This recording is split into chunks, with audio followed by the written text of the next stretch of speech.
I'm Chris Trott with Team TaylorMade, joined by no other than Scottie Scheffler and Rory McIlroy. These guys have got their MG4s here, and this is Toolbox. Lovely that.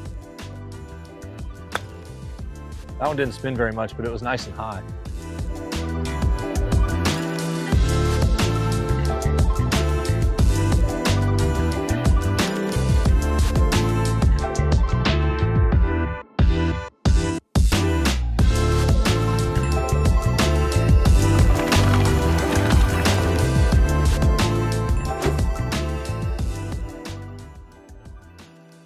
Rory, I think it's only right we start with you. We're going to go to that flag. Does this look a little familiar to you?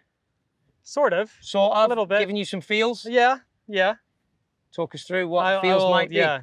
So I think what you're referring to, Trotty, is the chip shot that I played at the Ryder Cup in Rome. Just on that the little, 17th. that little European chip Yeah. shot. We still lost the hole, but the whole of Europe, though. The reaction was all we needed. The whole of Europe just, I mean, what did you do? You must have seen that and thought, geez, what's happening here? You know, I try not to watch many highlights that week, so I don't know what you're referring to. Scotty's like, what highlights? Yeah. What are you talking about?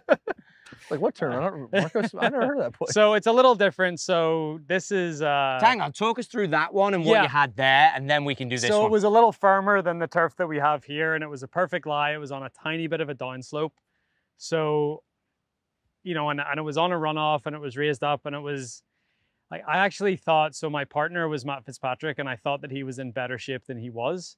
So I was like, oh, it's, you know, it's one of those shots that you might pull off once or twice out of 10.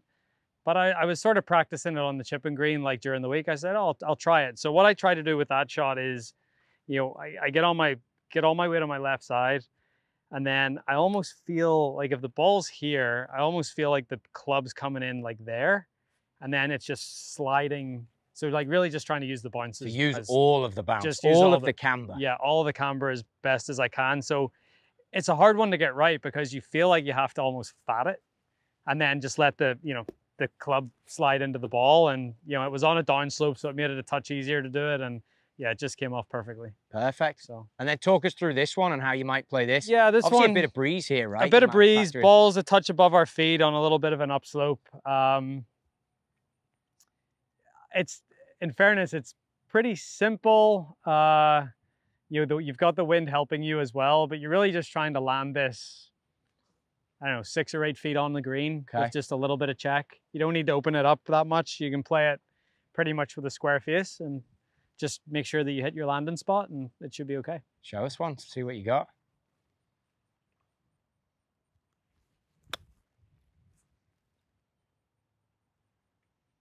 So that's pretty straightforward. Flew it a bit far, but... How much does your weight distribution change from, like, if you're on a tiny downslope versus more of a normal pitch shot? Because downslope, you're saying... Just going with the slope, yeah. Where this is more, I'd say I'm pretty level here. And I'm not back on it, but I'm still trying to sort of go with the slope and just, I feel like I try to chip quite shallow. So I just try to let the club sort of go with the slope a little bit.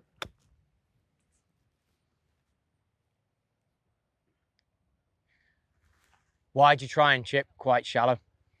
I think it just guarantees a strike better. I think when you get steep on it, you can get it, you know, that leading edge can dig into the ground pretty easily, or you can get a little thin, or so being shallow to me, I feel like I can control my low point so much better when I'm shallow.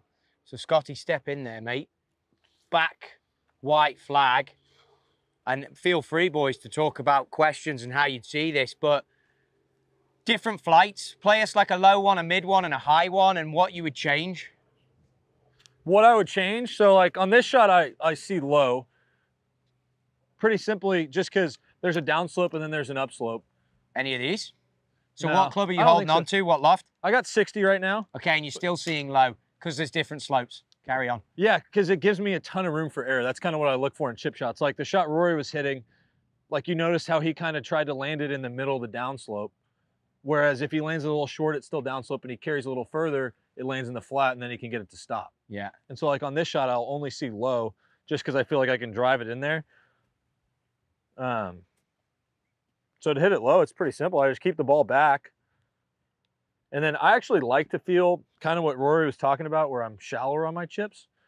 But then when it comes time to really hit it, I end up just kind of like just doing whatever. But I like to practice the feeling of being shallow. I like shallow, like the feeling of shallow with like a long right arm going back, not like hinging it, but just sort of feel like, yeah, like sort of what you do there.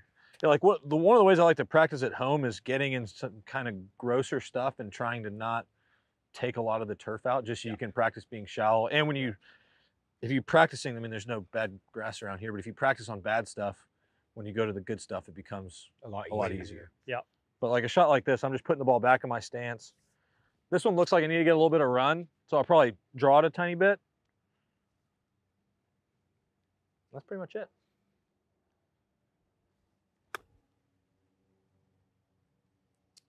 Sort of like that. There's that down bank you talked about. It was good. Do you ever read into divots much? Like, you're talking about being shallow. I know we're at fairly new turf, but... So that's, like for me, if I was practicing on a shot like this, I'm gonna need to take a divot just with a 60 degree. If I had a 56, I could practice without taking a huge divot. Also, the wedge that he's using doesn't have a ton of bounce on it, so it's gonna happen. It's gonna dig in a little bit. Like, and I like to play a lot of shots like that where I hit, I'd say a lot more of my chips a lot lower with more spin than I would of more lofted shots. I tend to see low before I see really high. Because you want it on the turf running rather than... I just feel like it's more under my control. Yeah. Like it's easier to strike it when, or I feel like when I'm hitting it lower. And so if you had to play a high one here, what would you change? And let's say there was less green to work with. Like if I was going to that front pin,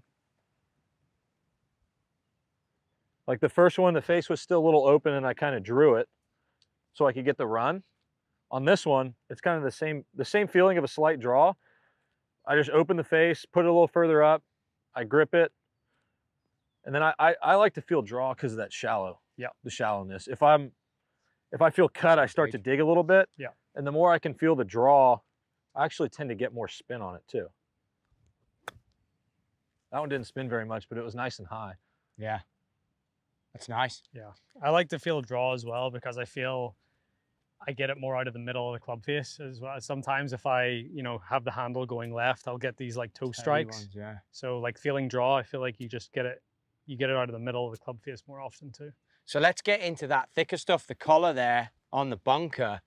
Same deal, are you guys really feeling draw there when you've got to get a bit steeper on it because of the lies maybe not so great? Or Rory, you show us in here. Yeah, I'm a little bit more like this, like shallow as well. So say it's a pretty bad lie. Like I've always loved the way like Jason Day, Steve Stricker, like their actions out of the rough. It's sort of it's long and sort of rigid, but it's quite shallow going through. So to me, it's like again that like long right arm, like Jay Day's like really good at it, and then it just sort of I feel like I use the club just to like slide it under the ball. Is how I feel about it.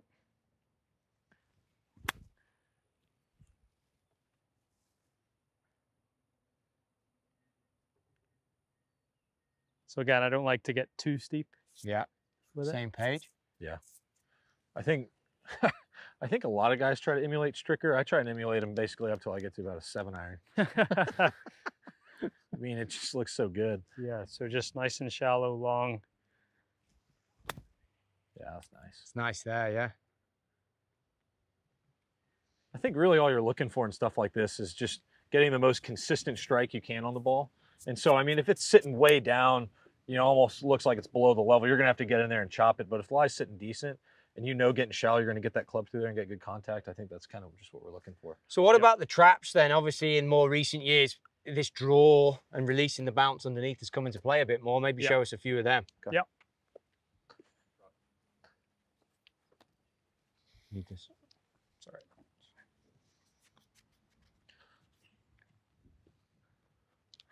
I think it's funny when we try to describe what we do and then you hit it and it might look totally different. But I still like that feeling of the hook because all I'm really trying to do is get that under the ball.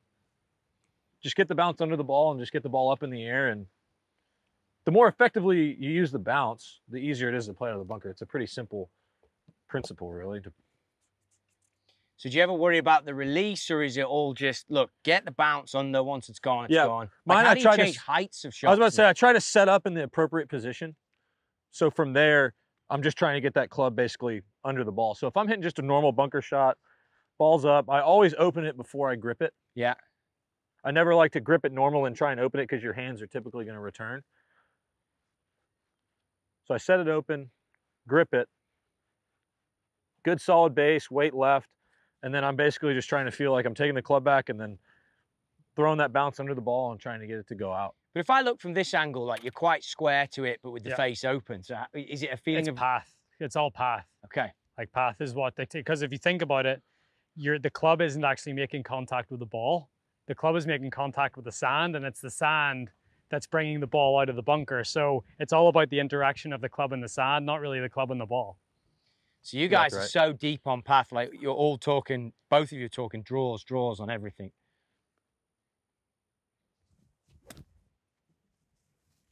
Yeah. Nice. I like to feel draw, but then you look at my divot's still a little left of the pin. Yeah. Yeah. Feel versus real. Yeah. And then for me, with about, like, if you really want to work on path, I like draw a little station in the bunker if I'm practicing. So if I get this ball, yeah.